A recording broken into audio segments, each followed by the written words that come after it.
the motherland, the African man. Long as I'm alive, I'ma make a plan. Strongholds to break, got long walks to take, got no votes to make. We don't bet, we pray. Hey, African man, yeah. The African male iris through the eye of an African male. Yeah. Because for me, that's an expectation for me. If I'm coming home from work, I would love for my wife to cook me up a very lovely meal. That's, for me, that feeds me, that motivates me to provide more. Get It's a just chef. my love language, maybe. one of them. Yeah. So I want to know what like from what Tino's saying. I think that's a very interesting angle. Pigging bank. I think to add on, even on that podcast I was seeing, the majority of men was just like, as women also, are you committing to staying as, you attracted me with a physical appearance or your appearance at that point when we were dating. Are you also going to committing to staying fresh and looking hot? Looking hot, because the obvious thing is, as your man continues to improve himself, he's gonna attract all these other women, and he attracts younger women. Exactly. But so those are temptations that are coming, and if as a wife, Mary's got a lot of things. Mary's like waiting for my chance. I'm waiting for my chance. No, so as a partner and as a wife, are you also putting into consideration that, you know what, I'm not going to be. I need to be mindful of that there are other women trying to attract his attention. Other women trying to get at him. Please. What am I doing in my own right to make sure that you stay attractive, you stay, you make sure he's not then lowered into these other baddies. The era of the baddies. For men, it's very difficult to come to you and say, babe, I think you're kind of slacking a bit now, or babe, what. Because we are also sensitive. We know you're sensitive about that, and we won't want to up and just say it.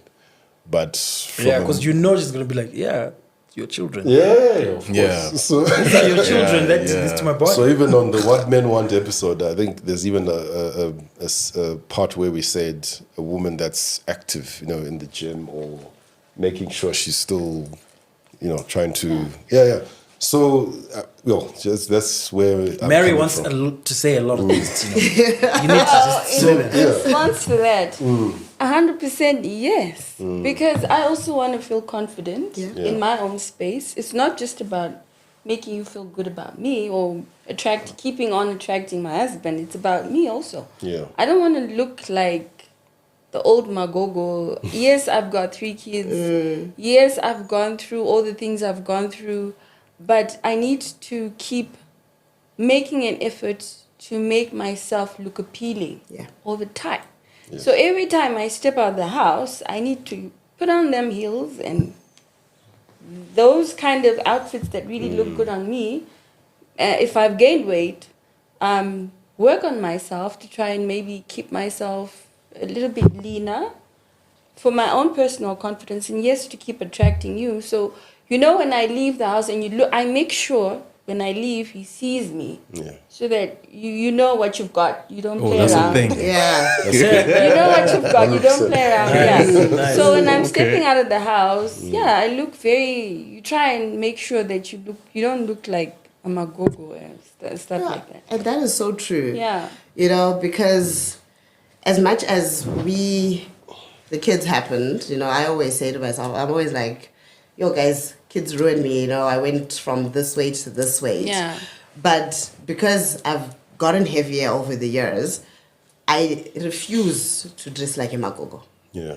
Certainly. Which was also now another element in my marriage was, like you said, to be seen. Yeah. In corporate, I would walk out in the pencil skirts, in the stilettos, in the satin blouse, my hair's done.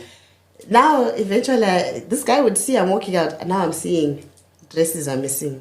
You'd take my dresses out, the sexy dresses out, and throw them away. It's like, no, this person is looking too good out there in the streets. Gosh. Oh So no. I am very much on I will not walk out looking like my problems. Exactly. I will walk out making sure that if I bump into whoever, they know that whoever is here. And it's very important for us to make sure that we keep looking good. Because we also know out there in the streets, as guys, for some reason, I don't know what is with our generations, but you guys seem to be getting better with age. So as you step out and then you're like, but this one is looking too nice. I once had a friend and the husband went and got a haircut, this thing that you guys do. And the man was looking fresh to death. This girl phoned me, she was crying. She's like, Liv, I don't know, my marriage is over. This man is looking too sweet. And I'm like, but girl, you are looking at yourself. It's like, no, but this is too much now. It's too much. What am I supposed to do? And then we immediately we just went to the gym. We started, doing extra things. So we are also aware that when you are out there, you are also, because women also pry. We also look. Is that Tina? Okay, I see you. Or Mary's walking. Some guy like, look at Mary, guys. Look at this. So we are very much aware of that attention. Because besides for you guys, our own confidence. You know how good I feel whenever I'm either sitting in traffic or I'm walking and some guy says, hi, how are you? Yeah. And I'm like, okay. Validation. I remember the other time I was with my mom, and then we were in Sandton, and then these random guys, the table next to us, they're chatting us up and they're talking. And then my mom says, oh, no, that's my daughter. Oh. Then she's like, she's got 3 kids. I'm like, wow, mom, really? And then the guy says, it doesn't matter. I can be the stepfather. And I'm like, I'm still got it, mommy. So for me, my appearance is extremely important. Exactly. I do everything. My facials, I make sure my skin and my hair always looks good. I can't walk out of the house looking some type of, if my hair was not done, I would have said, I'm not coming. I would be like, down me in. Right. I will be virtual, so it's important. Yeah, so actually the other point to that is the fact that all women are, in general, right, are looking for that specific 1% of men. It's leaving all these other good men that are not necessarily there, right? Your average man, who's got your average jobs, they are being left or not being considered, right? And that's what I mean? that I'd like to know. Yeah, that's like, okay. In fact, I can word it like this. The ideal man is secure in himself. He's a provider. He's a protector. He professes his love in private and in public. He makes you feel good about himself. You feel loved. You feel cared for, and the kids and everything's fine, right? But it's not. Those are basically boxes, right? Good leadership, great communicator. All of the things that you want in a guy. Yeah, put in the put in the attractiveness, what can I say about he has to be income? dude, I can do the list for you. Yeah. He has to be a great listener. He has to be a great communicator. He has to be secure in himself. He has to have self-awareness and know himself well enough to know that, okay, you know what, now I'm going to lose my temper. Let me cool down. Let me do this. He needs to be a great leader in general. Like, not just leading the family. He just needs to be an alpha male, because that is what makes a woman feel like, oh my gosh, yes, right? Okay. Are you then- describing God, man? So, If God is on the table, we'll take him. So in these kind of discussions, I think men then feel a lot of pressure, because they're like, "Whoa, okay, I think I'm okay with that, and I think I'm good with that, but I probably am not great at communication, or I'm not great at this, or I've got enough money, but I don't know if I've got enough money to take care of 3 kids and a wife, and so maybe I don't qualify." So I think the question that Tino's coming up with is, it's not every man who's going to fit that description. The criteria, yeah. Right? Are women And that's willing like to 1%. compromise? The kind of man that we're talking about is a 1% kind of man. Yes. Right? Where every woman, I mean, like that one man, you have at least 50 plus women that are trying to get with him. Yes. Can I ask you a question? Yes. Who told you about that 1% man?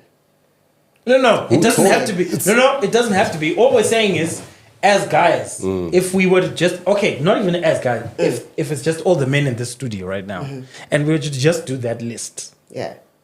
I'd be able to take a couple of things and say, I think I can do this. I think I'm good at this. I think I'm good at this. Not so much. This not so much. This not so much.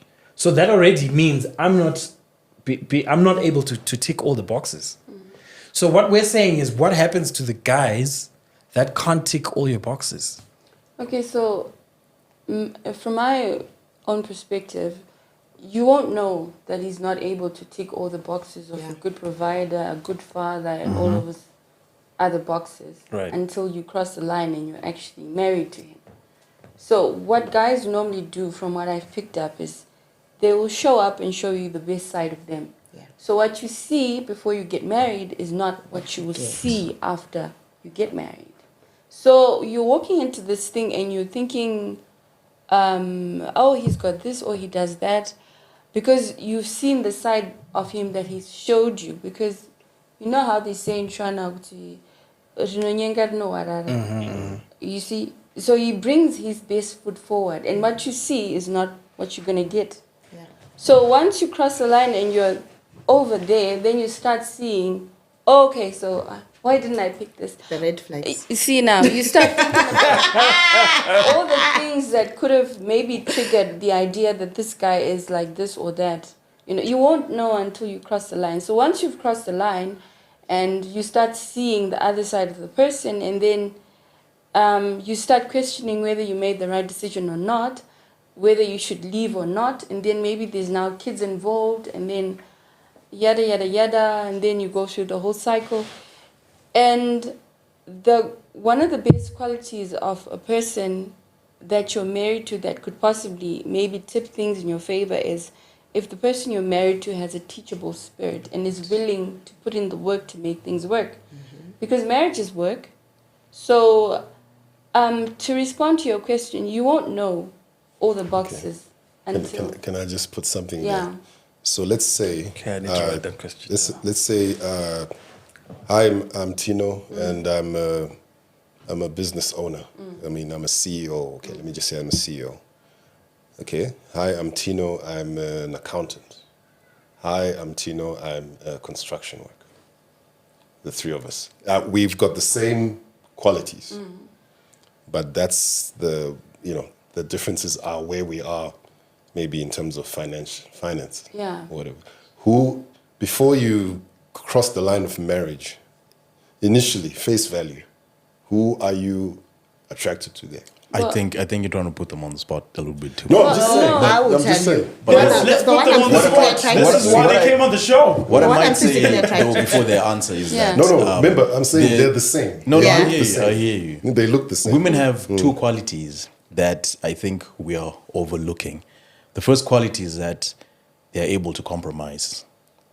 And the second quality Not all is of that I'm just saying in general. Okay, and then the second quality is that they see potential. Exactly. I was about to say Yes. that. Here we go. Do you see Who is where the still thing looking is? at potential? I think that's the overall thing. Are you that I'm saying? saying. Are you guys saying women still look at potential? Yes. That's Yes, they rare do. now. Which women? I do.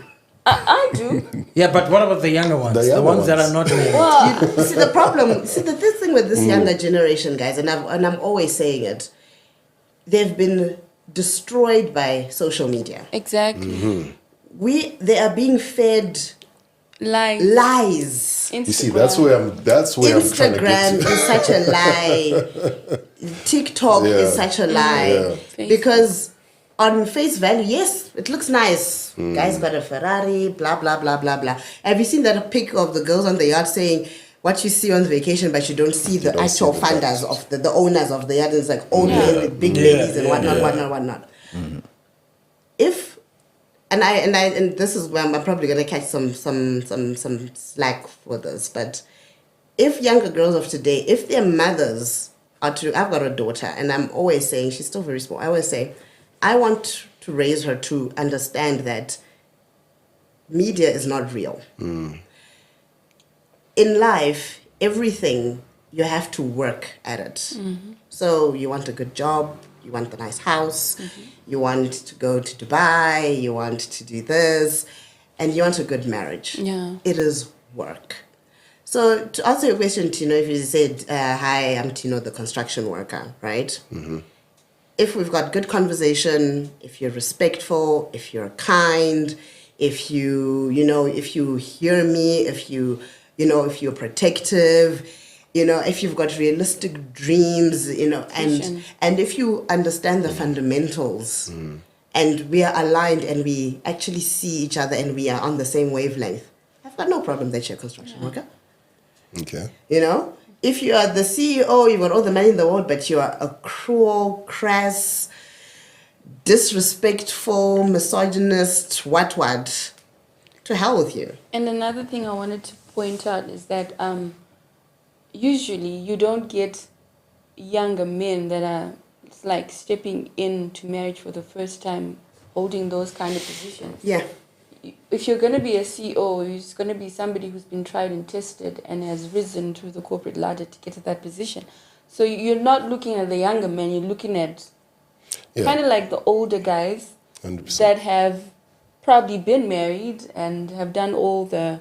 They started off from somewhere, but they didn't start off as a CEO. So you don't get starters as CEO. Usually you don't get that. No, I It's agree. very I agree with unusual. you. And I it's agree so with you. sad how you're saying these younger girls are not looking for potential. How many of these socialites are marrying these supposedly rich CEOs and BE guys, and then now these husbands of theirs, when the money is gone, the They're Range gone. Rovers are gone, and then now this girl's like, I feel so used. Like, sweetie, you are not willing to work for it. You just saw the face value, but you didn't see the behind.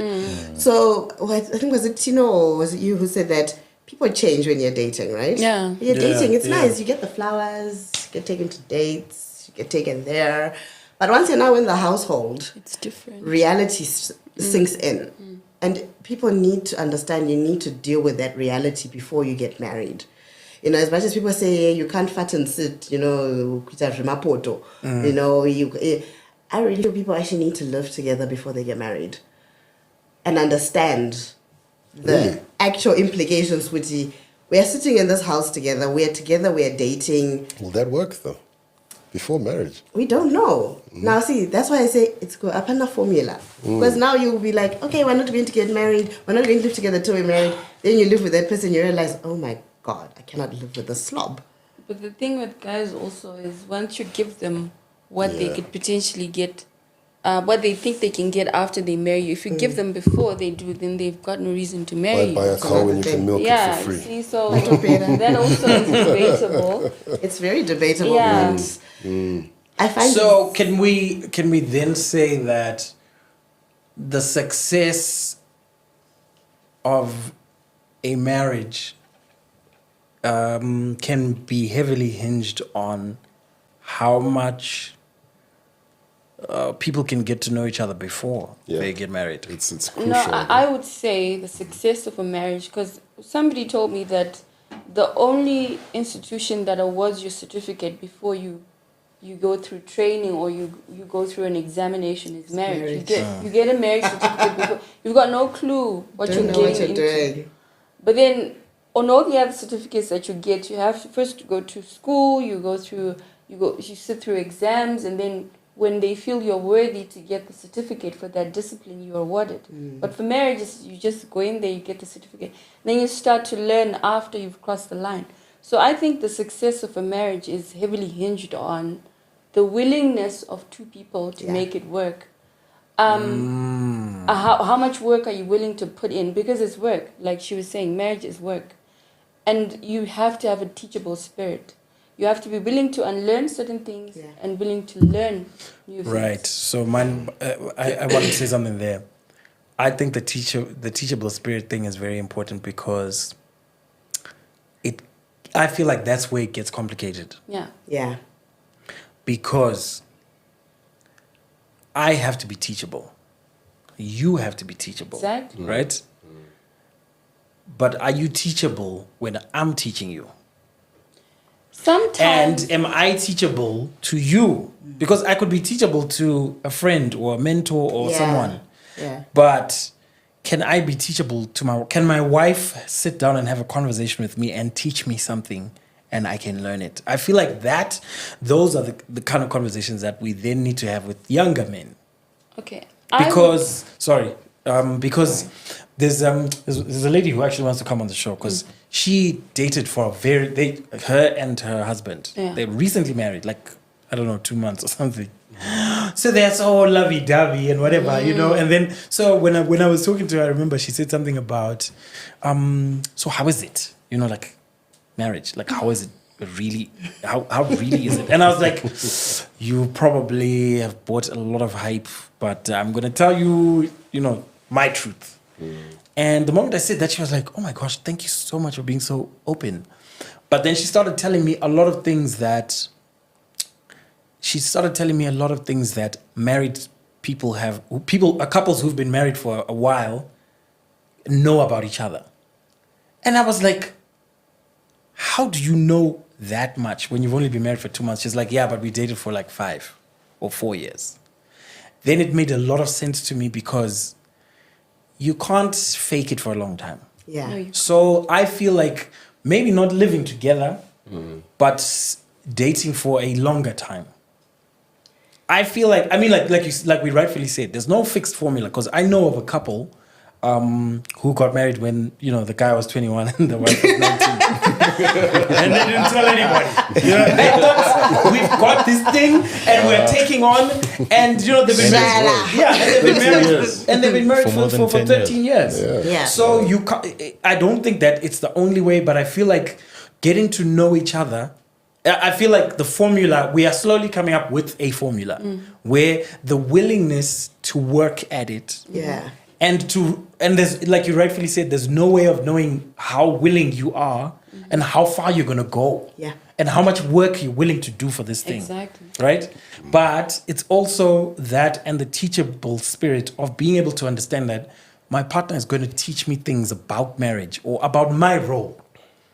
Because I feel like the woman you're with has the answer to how you can feel like you're the head of the home. And you might set yourself up at here. And maybe she actually expects you to just do this and she's happy. But you put so much pressure on yourself and you're operating and trying to get to this place. And maybe she just wants you to operate here. Yeah. And then if you are teachable enough, she'll say, if you do these things, we're good. Yeah. And then when you do these things and you're good, then you realize you can now do other things, like pursue other things and live a happier life. You know what I mean? Yeah. And I feel like that level of self-awareness in individuals and level of being able to communicate is very difficult to reach. But I stand firm still. I think also the ladies had something to say about the red flags episode. Yes. For me, I stand firm on that if you choose to ignore Red flag. red flags, you're gonna have problems. Yeah, that No is. matter what. I can attest to that. Hallelujah. So maybe I think for the red flags episode, I don't know if you had any questions or comments from what we covered as Yeah, well, absolutely. or maybe Yeah. additions. Yeah, absolutely. Well, the red flags are always there. But then the thing is, when you're so in love with a person, sometimes you're so blind you can't see.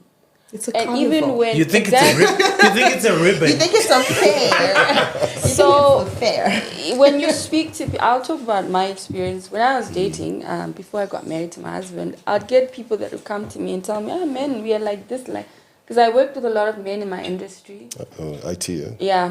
So they knew I was dating this guy and I was so into him and I would always talk about him. But I had this guy who called, he was a driver at the company I worked for at the time. So he would call me Mzukuru.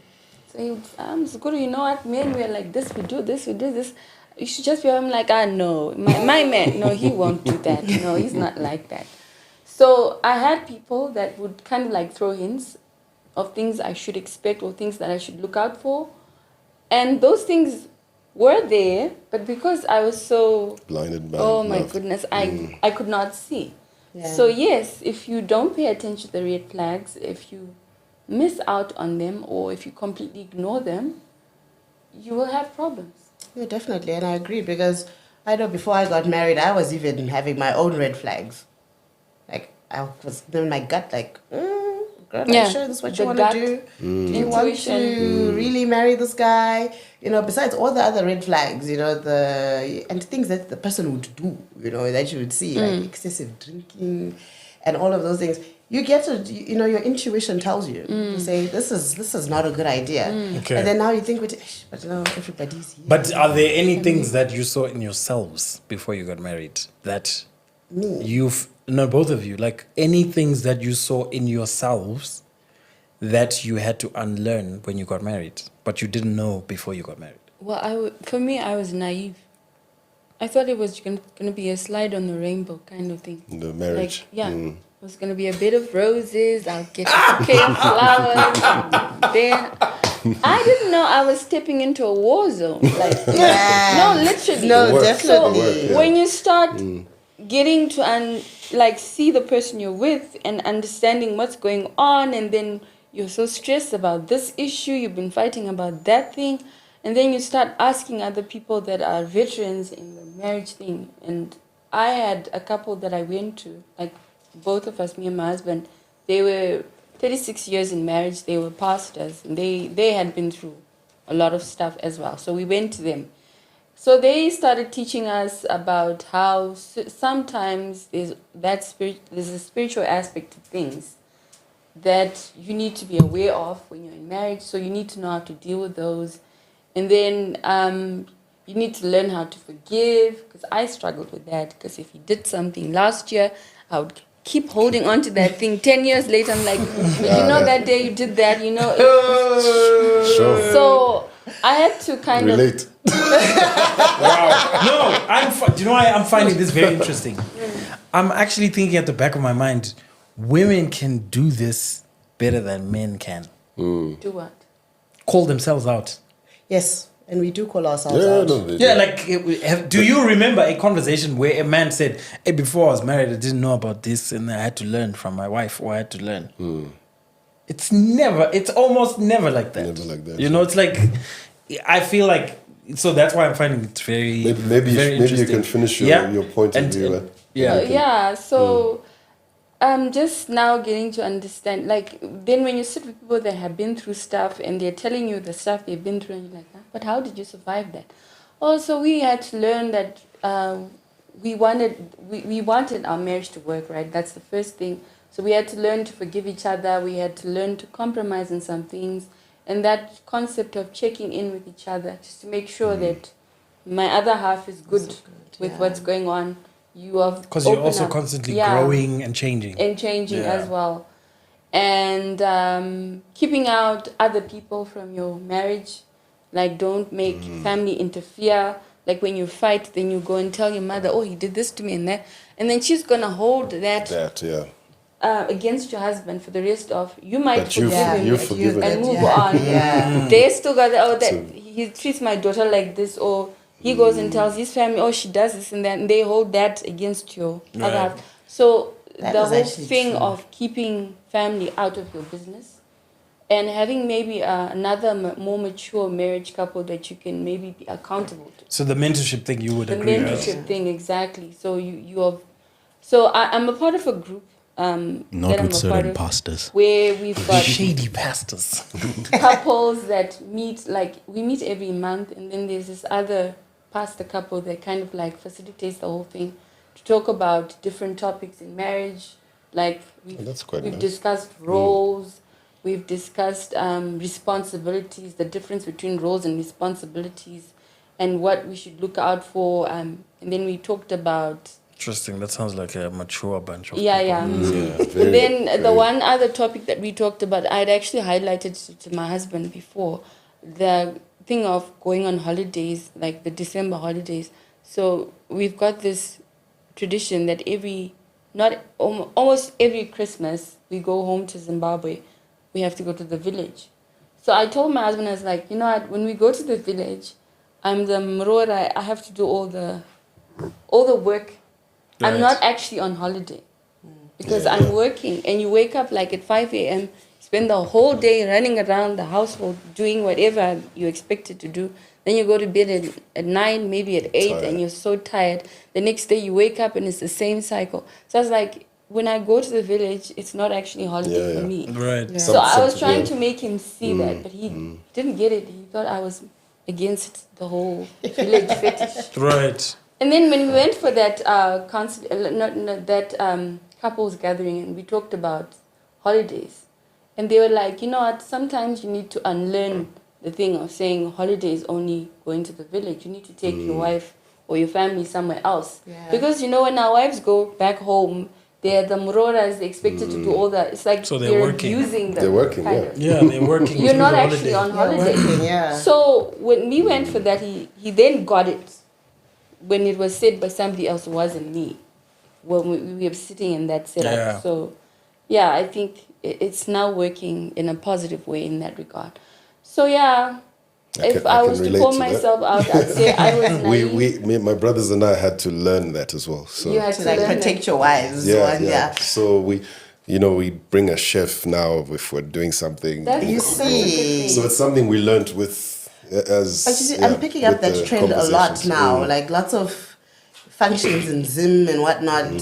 People are hiring caterers. Like Yeah. I'm very, I'm very proud of the new breed of husbands that's coming out. It's like that. This is my person. This is not your maid. This is not your slave. You know, she's pretty. She's coming here with her Brazilian and her nails. She's not about to be tsigam komemvura. You know. Yeah, yeah. Yeah, that sounds like Slim. Slim is very protective of women. Joe doing is this. always for the women. Eh? Slim is always for the women. Yeah, man. Yeah. No, so guys, I think we've gone so far. I think the last part of this episode, we wanted at least maybe 2 questions each from the ladies. We've got a segment called Ask an African Male. So you are basically representing women in general in terms of what you would want to know from a man, from an African man. Or what something that would be like, why do you do this? Or how we think. Some men are bad communicators. Like, what will you be thinking when this happens, or what? So I don't know if you might have 1 or 2 questions each on Whole just encyclopedia. just to close off this episode as well. Yeah. Okay. You go first, Mary. Okay. So the first question is, why is it so hard for you guys to say I'm sorry when you know you've messed up and you've messed up big? Say I'm sorry. I could have done this better. Why is it so hard to apologize? Okay, what's the second question? No, because I have an answer for that. You've got an answer. I do. Second question is, given that in the kind of setup that we live in, you've got maybe your wife is also working and you're also working.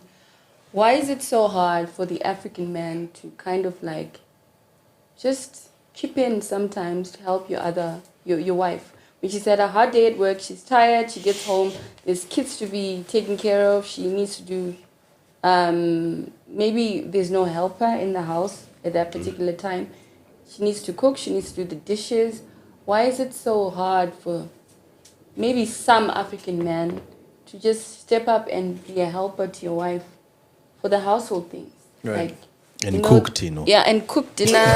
Yes. Maybe make her a cup of tea. Why is it so Tino, hard? why can't you just cook for your wife? I swear Tino's wife is going to like this. I just want to understand. Yeah. That's interesting. Okay, so you can tackle the first. Right, the first one. I think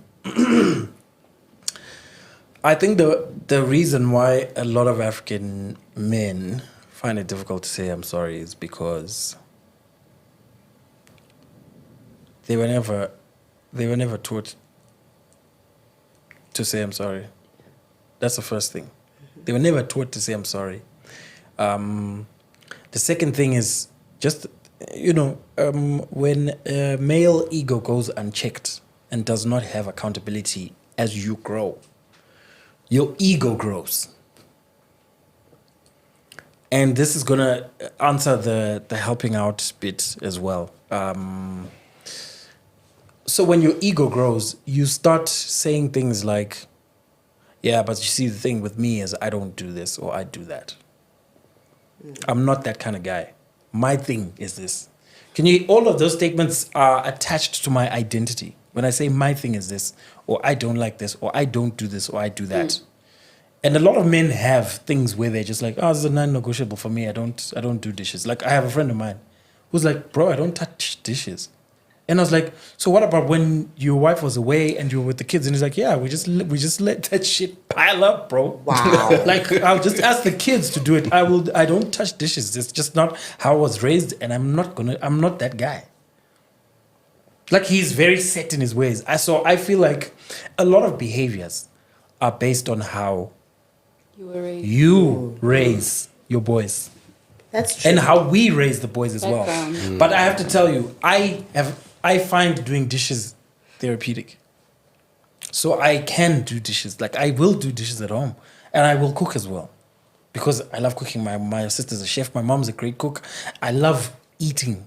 I love food, and because of that, the way I was raised, my mother never wanted us to get married early. So she always wanted us to be comfortable, to do our own chores, clean our own rooms, and cook and do dishes. So she made that part of our daily chores. So we never thought it was weird when my wife says, okay, do you think you can do the dishes for me? And I'd be like, okay, yeah, let me do the dishes. Then I put some music on, and then I'm already in a good mood. Then I do the dishes, and then I'm good. Yeah. That doesn't even move me. Okay. It's not even I a think- thing for me. think But for I know a lot of guys who would be like, it would be maybe their first time doing dishes. So it's something that they kind of then have to unlearn, like what you said about your husband and the whole holiday thing. So I feel like there's certain things that we then have to unlearn, because you're trying to be the provider and protector. So you also need to protect her from just burnout of she's got a role at work, and then she comes home, and then there's like, a bunch of responsibilities for this new role, of being a wife and a mother. So And I think that You know what, going it's- back to the apology thing, I feel like the way that we raise kids is very important.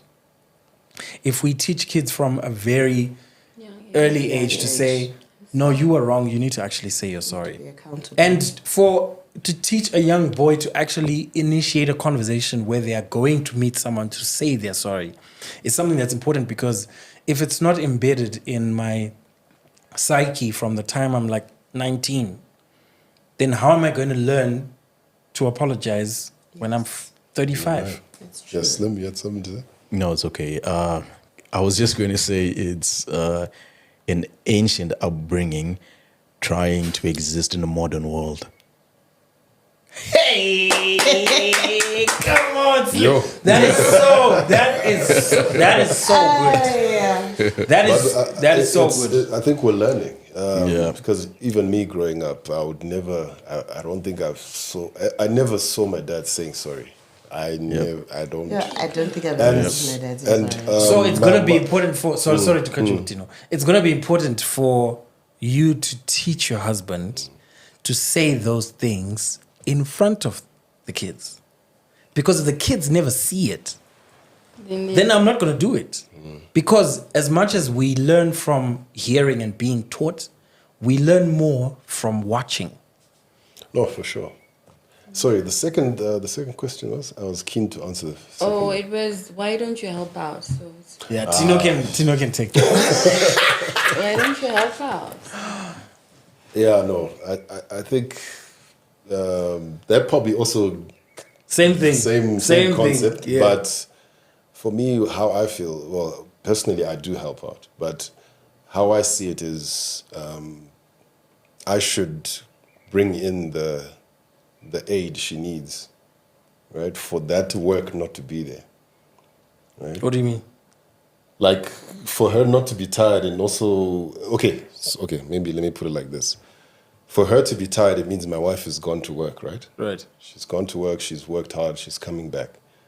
I, as the provider, if I want a setting where my wife is the one that makes sure everything is good in the house, she's cooking, she's cleaning, and whatever the case is, I need to make that provision possible for her to say, I don't have to go to work, Okay. Okay. right? So you She- you either make enough money that she doesn't have to go, or give her the option. get her the helper. Yeah. What about the helper? Yeah, get it exactly. Get her the helper. Okay. So that's in my side. That's how I see it.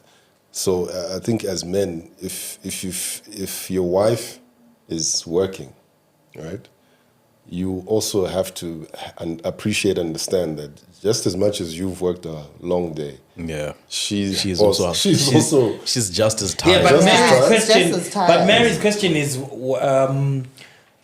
why is it hard for men to take up to help with? Yeah. Let me do the dishes or let me cook before you well, come I and can't, then. I can't cook. Listen. Can I ask you, You can't cook, but you want your wife to. let me ask you something, Sorry, bro? you said? You say you can't cook. Yes. I can't cook it. Okay, I can. He can make an I egg. can make a meal, but it's not nice. It's What do you mean it's not nice? He'll fry standard. eggs. He's gonna fry eggs with toast. It's a standard meal. I can make you a rice and soup and put meat in the grill, but it's not something you're gonna really enjoy. It's not a delicacy.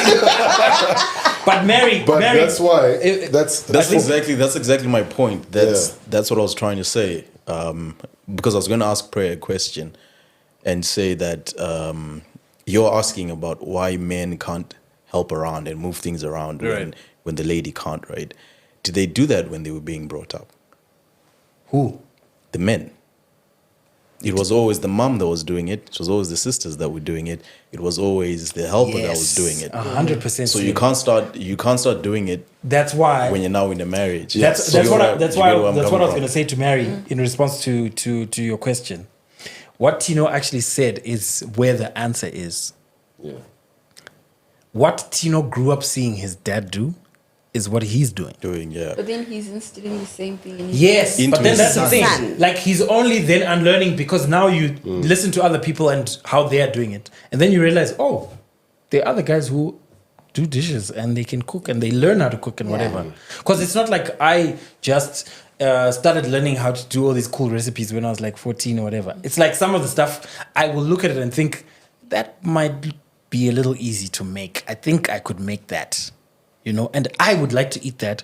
So sometimes I get tired of suggesting the kind of dishes I'd like to eat at home. And I'm a very proactive person.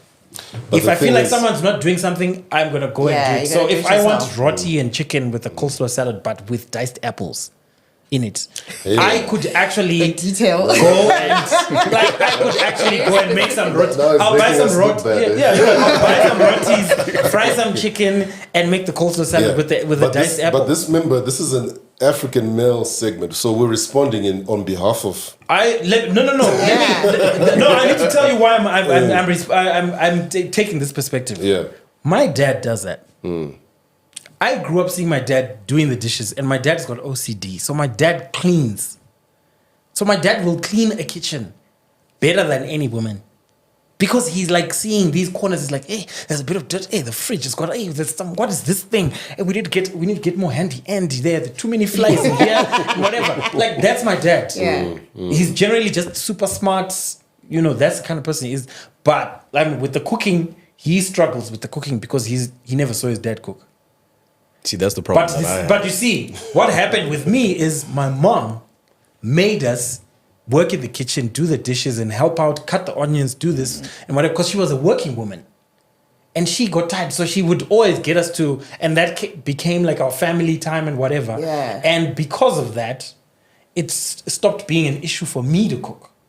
So I just thought, yeah, I could cook because I love food. Like, I'm just gonna cook, bro. Like, and I'm picky with my food. That's also a part of it. Like, I need food a certain so way. it's interesting. Yeah. So that's why I'm saying it's very important that what we see or what we make our kids see becomes and forms their philosophies to the things that they should do and they shouldn't do. Because when you look at your father, he's the first example of what an African man is. Yeah. So how he moves is how African men move. It's a good way. And if he's successful, so- if your parents are yeah. happy and whatever, that's how I what you're think gonna. we'll give Olivia a chance to ask a question as well because Yes, we yes, have yes, to. yes, sorry, we have to sorry, close yes, out. yes, Please yes. don't come for me for this No. We question. are coming for you, right? It's late. So something I battle with a lot because of the people I hang out with. Why is it that African men find high-earning women, high-flying women intimidating? And the reason why I say this is amongst, my friends, group of friends, we're all, in terms of like our professional lives, very successful. We've got Right. directors, CEOs, chartered accountants, management Right. consultants. And also, very independent women, own houses, cars, whatever. Right. Why do men, in particular, African men, and I'm saying African men because other men of other races have got no problems with women that are, or the Right. ones that we've encountered. Why do Right. African men find women who are successful to be so intimidating, and why do they feel the need to pull her down to a certain level?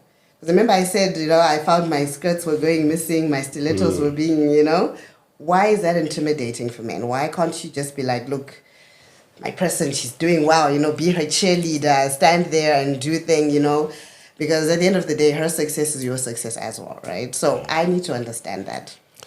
Well, I will say, fair or unfair, naturally, us men are providers, right?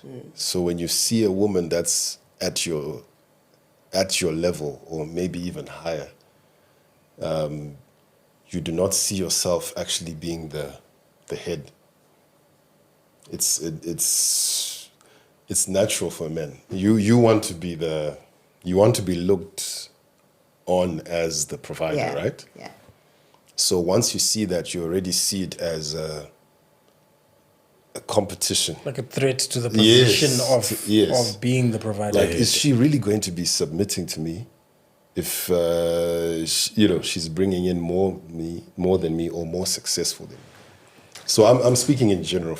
It's not every man that thinks that way, but already from a male persona, as a man, how we're built, that's already how you see that woman. When you see her in the workspace, she's like a you're both lawyers and whatever, you're going to see her as a competitor more than a partner. Right.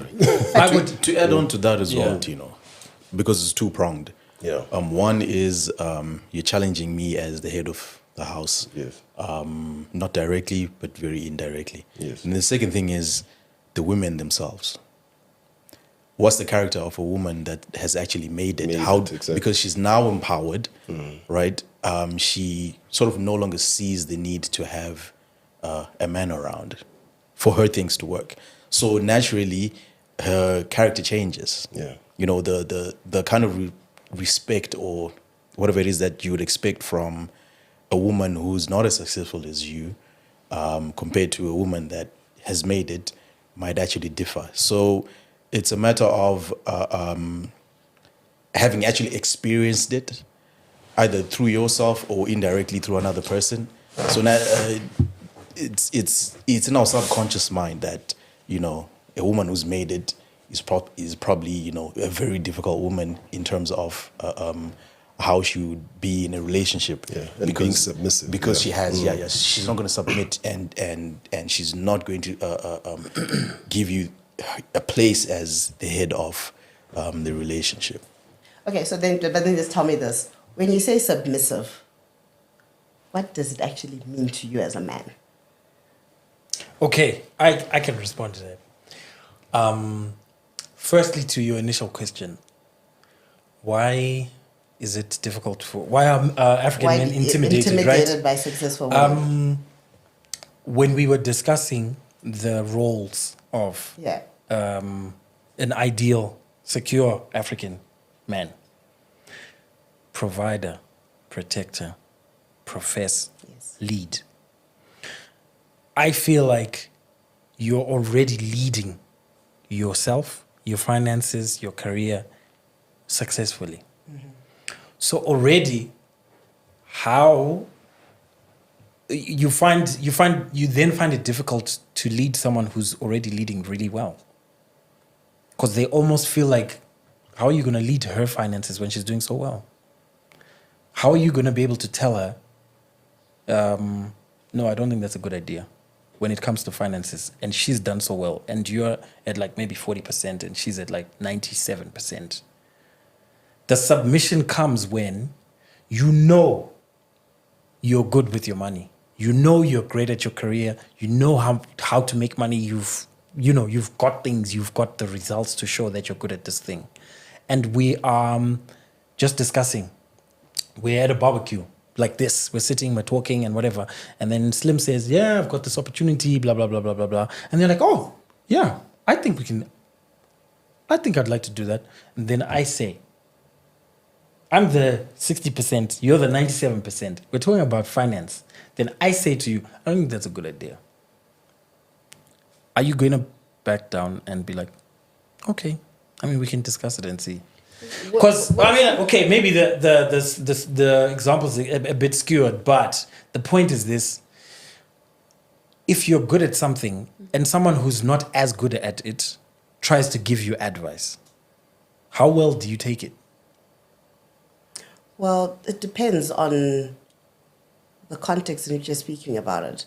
Because maybe if I say, like, you're married, right? You start off, she's still working or she's coming up. Right. If something happens in the marriage, then she shoots up above you. Right. And then you start acting some type of way because now your wife is making more money than you. Right. Right? I find that in a lot of marriages or women who've gotten divorced in that scenario, it's like she made money, the man started feeling some type of way and he broke things. You can give each other advice. It's all about having a teachable spirit. Just because I know all about finance or I'm on 90% and you're on 60 doesn't mean that there's nothing that you can teach me. But I'm very much... It then becomes twice as difficult for a man now. Yes. Why though? Because it's going to benefit you. I want to teach you. I want to show you. And if I show you that I want to be taught and I want to learn from you, despite me and all my successes, Yeah, but the reason why Slim brought that second prong part of that dynamic is because you know women that are successful. You know that it's not easy to just tell them if they decide that this is the right thing. They're not going to be as open-minded because they might have actually been tough yeah. because that's how they're that successful. So sometimes, and I have a cousin of mine who does well in business, and she always says, I feel like sometimes I have too much masculine energy. Like I feel like I will butt heads first, then realize, maybe I was a bit too rough, because I'm just so used to, we have to be tough, we have to be, Yeah. proactive, we have to just be a little assertive. But that's the thing though, because we're, like for me, when you just said masculine energy, I was actually saying to somebody some weeks ago, because of my horrible marriage and where I'm now, I have been in my masculine energy for so long. Now trying to bring myself out of it. It's not out of because that's what I wanted. It was out of the circumstance that pushed me Right. into that masculine right. energy. It's always the So case, sometimes these successful women are pushed. We are pushed into these roles. get you. And then we just rise and we just like, okay, I'm actually good at this. But it's actually not what we want. So when you're now dating and a guy, you're telling them, this, sometimes I find I tone myself down. What did you do? Nothing. I'm just an admin. I don't do much. This. A guy sees the car. You're like, okay, no, sorry. Then they see that. Then now this thing of social media, LinkedIn. But I checked out your LinkedIn, chick. Is this what you do? And things like that. You're like, then trying to explain, like, no, the reason why I'm like this is because I'm forced into that situation. So most successful women who are then saying that men are intimidated by us, you all jump to say, you're so masculine, you're so this, but do you know why she had to get into that masculine energy? Do you know why she had to put that? And it was a survival thing, and Yes. most women in their masculine energies, it's a survival. Because this is, as you know, the world is dirty. I mean, Yes. Mary's got a husband that protects her. Now me, I don't have someone to protect me. Right. And when I have to throw down, it's either me or him, or it's me or him. And I feel like that's where the difficulty comes in.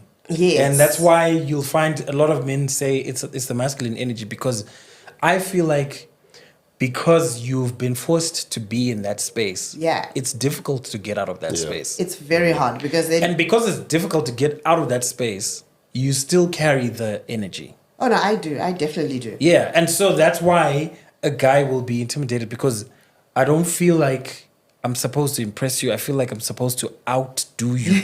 But then And if you come with that energy, then if I feel like I'm not gonna be able to outdo you, then I'm intimidated No. because this is the thing. Remember what I said about men and wins. Yes. If I feel like I'm not gonna win, Yeah.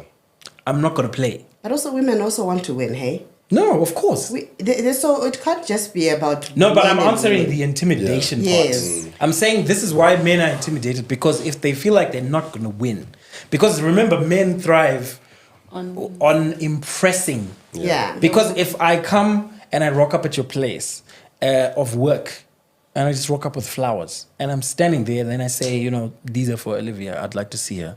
And then everybody starts saying, oh my gosh, there's a guy out there, flowers for Olivia. Right? And then Olivia comes, and then she sees me there with flowers. And everyone's like, oh my gosh, oh my gosh, oh my gosh.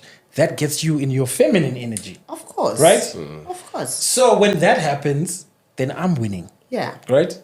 But then when it comes to the money, and we're having a conversation about the money, but the money we're talking about is the money that you brought in, because that month I didn't bring in any You money. feel emasculated. Then that way, there's no feminine energy coming But from you you. see, with that's that. the thing though. Some women don't make it about, oh, it's my money. Of course.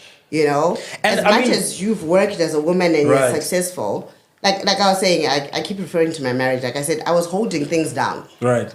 I wouldn't say it's my money. I have brought this money. Of course, of course, of course.